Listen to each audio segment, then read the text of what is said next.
नमस्कार. शासन निर्णय या यूट्यूब चॅनल सरांचं खूप खूप स्वागत आहे. तर आताची सर्वात मोठी अपडेट म्हणजे सेवानिवृत्त कर्मचारी संदर्भात आताची घडीची सर्वात मोठी बातमी. त्या संदर्भात व्हिडिओच्या माध्यमातून संपूर्ण अपडेट सविस्तरपणे पाहणार आहोत. तर चला सुरू करूया. राज्य सरकारच्या ऊर्जा विभागातील विद्युत मंडळाच्या निवृत्त कर्मचाऱ्यांनी 2001 मध्ये मंजूर झालेली निवृत्ती वेतन योजना लागू करावी या मागणीसाठी 26 सप्टेंबर पासून आझाद मैदान येथे साखळी उपोषण सुरू केले आहे. याबाबत निवेदन सेवानिवृत्त कर्मचाऱ्यांनी मुख्यमंत्री एकनाथ शिंदे यांना दिले आहे. मात्र शासनाने याकडे स्पेशल दुर्लक्ष केले आहे. हे साखळी उपोषण आणखी 2 दिवस म्हणजे 30 सप्टेंबर 24 पर्यंत सुरू राहणार आहे. निवृत्त वेतन कर्मचाऱ्यांच्या मागण्या मान्य न झाल्यास आंदोलन तीव्र करण्यात येईल असाही इशारा सेवानिवृत्त कर्मचाऱ्यांनी दिला आहे. विविध संघटनांचा पाठिंबा. या उपोषणाला विविध 20 कामगार संघटनांचा पाठिंबा जाहीर झाला. यामध्ये EPS 95 राष्ट्रीय संघर्ष समितीचे अध्यक्ष, सबऑर्डिनेट इंजिनियर्स असोसिएशन सरचिटणीस संतोष खुमकर, तांत्रिक कामगार युनियनचे सरचिटणीस प्रभाकर लहाने तसेच महाराष्ट्र राज्य वीज निर्मिती तांत्रिक कामगार संघटना सरचिटणीस हाजी सय्यद यांनी निवृत्त वेतनाच्या मागणीला पाठिंबा दर्शविला आहे, अशी माहिती वीज मंडळाचे निवृत्त कर्मचारी आणि आंदोलक राजेंद्र वणीकर यांनी दिली.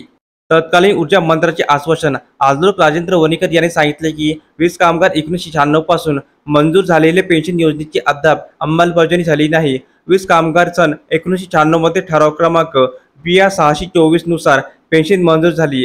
राज्य सरकारने तत्काळ वीज मंडळाकडे विविध मुद्दे अभ्यासून समर्पक अभ्यासानंतर जुलै 2001 मध्ये विधानसभेत तारांकित प्रश्न उपस्थित झाले. त्यावेळी तत्कालीन ऊर्जा मंत्री डॉक्टर पद्मसिंह पाटील यांनी विधानसभेत जाहीर केले की वीज कामगार अधिकारी मंजूर पेन्शन योजनेची अंमलबजावणी करा. मुख्यमंत्री शिंदे यांना पाठवलेल्या पत्रात म्हटले आहे की नुकतेच 5 नंतर राज्य सरकारी कर्मचाऱ्यांना ही पेन्शन योजना जारी केली, पण राज्य विद्युत मंडळाच्या तिन्ही कंपन्या या राज्य सरकारच्या संपूर्ण मालकीच्या आहे.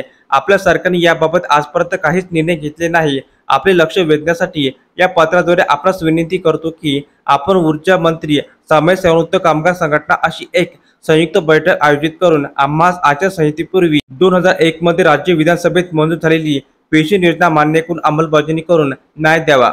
अन्यथा आंदोलन तीव्र. राजेंद्र वणीकर, चंद्रशेखर देशपांडे, चंद्रकांत आयलवार, जंबू खोत, मोहन भोसले, जीवन मुजवार, सुहास यादव, अर्जुन चौगुले यासह अनेक निवृत्त वेतन कर्मचारी अधिकारी या साखळी उपोषणात सहभागी झाले असून यापुढे राज्यभरातील वीज मंडळाच्या प्रत्येक झोनमध्ये कार्यालयासमोर सेवानिवृत्त व कार्यरत कामगार अधिकारी अभियंते धरणे आंदोलन करतील असा इशारा कृती समिती सदस्य युनियनने दिला आहे.